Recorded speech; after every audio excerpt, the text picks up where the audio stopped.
اس حصے میں آپ سنیں گے بت پرستی اور شرک کی ابتدا کب اور کیسے ہوئی، نوح علیہ السلام کا نام و نسب اور قرآن مجید میں تذکرہ، نوح علیہ السلام کی قوم کو دعوت توحید، قوم کی ہٹ دھرمی اور مومنین کا استہزاء، 950 سال کی بے مثال جد و جہد کے باوجود قوم کا عذاب پر اصرار، نوح علیہ السلام کی قوم کے خلاف بد دعا اور اللہ کی طرف سے کشتی بنانے کا حکم، نوح علیہ السلام کا بیٹے سے مکالمہ اور بیٹے کی غرقابی، نوح علیہ السلام اور ان کی قوم کو شکرانے کا حکم، نوح علیہ السلام کی اولاد کتنی تھی، طوفان کے بعد آپ کتنی دیر زندہ رہے اور کہاں فوت ہوئے، جامع اور مفصل تذکرہ۔ تو آئیے سنتے ہیں دارالسلام اسٹوڈیو لاہور پاکستان سے قصص الانبیاء کا چوتھا حصہ، شرک کا آغاز۔ پیشکش محمد طارق شاہد۔ آدم علیہ السلام کے بعد 1000 سال تک توحید پر قائم رہنے کے بعد ان لوگوں میں بت پرستی اس طرح شروع ہوئی کہ ان برے لوگوں میں بعض نیک لوگ بھی تھے۔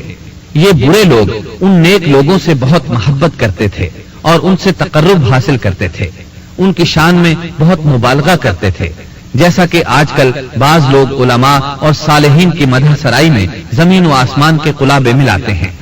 یہی چیز بعد میں شرک کا ذریعہ بنی۔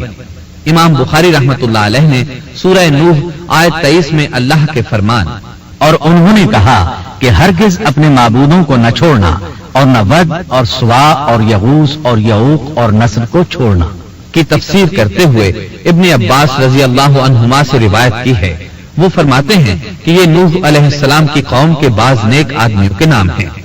جب وہ فوت ہو گئے تو شیطان نے ان کی قوم کے دل میں یہ بات ڈال دی کہ جہاں وہ حضرات بیٹھا کرتے تھے وہاں ان کے بت بنا کر رکھ دو اور ان کو وہی نام دو جو ان بزرگوں کے تھے۔ انہوں نے ایسا ہی کیا اور پتھر کے بت بنا کر ان کے نام ان بزرگوں والے رکھ دیے۔ اس وقت تو بتوں کی پوجا نہ ہوئی، لیکن جب یہ لوگ فوت ہو گئے اور علم مٹ گیا تب ان کی پوجا ہونے لگی۔ ابن عباس رضی اللہ عنہما فرماتے ہیں نوح علیہ السلام کی قوم کے یہی بت بعد میں عرب میں پوجے گئے اور اللہ تعالی کے فرمان کا یہی مطلب ہے، یعنی ان نیک بزرگوں کے بت بنا لیے گئے اور آہستہ آہستہ ان کی پوجا شروع کر دی گئی اور سب لوگوں نے ایک اللہ کی عبادت سے انکار کر دیا۔ نوح علیہ السلام اکیلے اس دنیا میں موحد اور توحید پرست باقی رہ گئے۔ نوح علیہ السلام کا نسب کچھ یوں ہے، نوح بن لامک بن متو شلح بن ادریس۔ اس طرح ادریس علیہ السلام ان کے پردادا ہوئے۔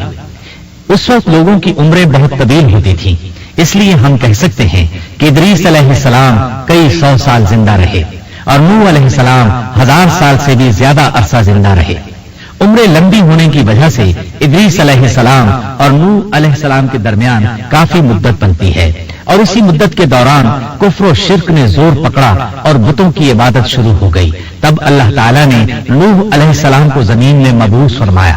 ابن عباس رضی اللہ عنہما سے روایت ہے کہ نبی صلی اللہ علیہ وسلم نے فرمایا آدم علیہ السلام اور نوح علیہ السلام کے درمیان 10 قرن تھے۔ ایک قرن 100 سال کا ہوتا ہے۔ آدم علیہ السلام کے 1000 سال بعد تک لوگ توحید پر قائم رہے، پھر آہستہ آہستہ شیطان نے انہیں شرک کے راستے پر ڈال دیا، شرک عام ہو گیا، ایک اللہ کی عبادت بالکل ختم ہو کر رہ گئی۔ تب اللہ نے نوح علیہ السلام کو مبعوث فرمایا، انہوں نے اللہ کی طرف دعوت دی، انہوں نے بہت مشقت اٹھائی، جیسا کہ سورہ نوح میں اللہ فرماتے ہیں اللہ تعالیٰ بخشش اور رحم کرنے والے کے نام سے شروع کرتا ہوں، یقیناً ہم نے نوح کو ان کی قوم کی طرف بھیجا کہ اپنی قوم کو ڈراؤ اور خبردار کر دو اس سے پہلے کہ ان کے پاس دردناک عذاب آ جائے۔ نوح نے کہا اے میری قوم، میں تمہیں صاف صاف ڈرانے والا ہوں کہ تم اللہ کی عبادت کرو اور اس سے ڈرا کرو اور میرا کہنا مانو، تو وہ تمہارے گناہ بخش دے گا اور تمہیں ایک وقت مقررہ تک چھوڑ دے گا۔ یقیناً اللہ کا وعدہ جب آ جاتا ہے تو موقوف نہیں ہوتا، کاش تمہیں سمجھ ہوتی۔ نوح علیہ السلام تبلیغ کے سلسلے میں سخت محنت کرتے، دن رات لوگوں کے گھروں اور ان کے اجتماعات میں جا جا کر انہیں دعوت دیتے۔ آپ انہیں اعلانیہ اور پوشیدہ طور پر دعوت دیتے، یہاں تک کہ دعوت دیتے دیتے انہیں 950 سال گزر گئے، لیکن سوائے چند لوگوں کے کوئی ایمان نہ لایا۔